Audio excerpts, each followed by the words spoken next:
In 1845, facing an economic crisis in Philadelphia, businessman Thomas Gaff moved his entire family from Pennsylvania to Aurora, Indiana. Here, he opened a grocery and dry goods store and made his home above it. It was cramped, but he lived there with his family for 11 years. There wasn't a 12th year because a chance meeting with Isaiah Rogers, an architect from Boston, set in motion the construction of Hillforest House. It took 2 years to build, between 1853 and 1855. And that's when Thomas Gaff and his family moved in here in 1855. And there are 3 young daughters and 1 or 2 of his spinster sisters and his mother from Scotland. Well, the original name of the house given to it by the Gaff family was Forest Hill, because it sits on a hill and there's a forest behind this house. House sits on more than 10.5 acres and is still owned by the Hillforest Foundation. So the house is Italianate architecture, and it is the most pristine example of Isaiah Rogers' designs because everything he designed has either been changed or demolished. So the house has a large entryway and it has a suspended staircase, and it has this artwork here in the hallway on the walls and on the walls and the ceilings in these parlors. And this is trompe l'oeil, which means fool the eye.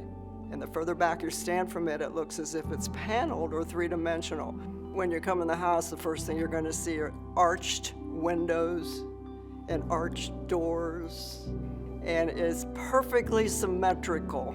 What you see on one side of the house architecturally, you're going to see on the other side. And there's a 72-foot span between these bay windows that are in these 2 parlors. And the same thing upstairs, perfectly symmetrical. And outside, same amount of pillars on either side of the front door.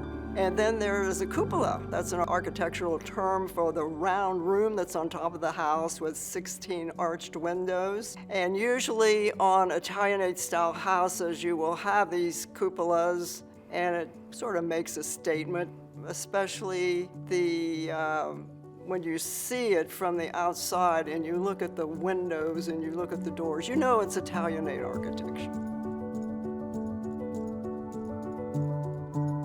Walking into Hillforest House today, visitors find large vestibules and hallways, not common in homes of the period. Throughout its life, this floor of the Gaff home was the site of everything from weddings to funerals. Today, the majority of this stately home remains original.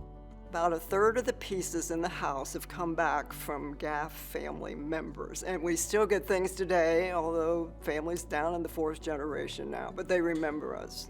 There is a sofa, there's a painting of an Italian lady, there's an epergne on the table, there's an etagere, which is a whatnot shelf. Those all came from a great-granddaughter of the Gaffs. There are oil paintings, unsigned, but they were purchased when Thomas and Sarah had amassed their fortune and they were traveling in Europe, and he purchased those and gave them to his brother, John, and so the John Gaff family gave those back.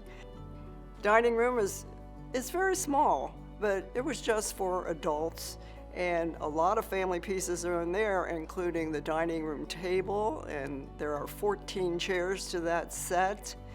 And then we have their Meissen china, which is from Meissen, Germany. We have 45 different pieces and large pieces. People keep giving us those from family, and so it's focused on the family. We used to have 2 different exhibits during the year, but all of these things that belong to the family and maybe had been hanging on the walls are now in there for people to see. And that's just the downstairs. Continue up this grand staircase and you'll find 4 bedrooms, a children's room, the Gaff's family room, beautiful porches, and windows that frame picturesque views of the surrounding landscape.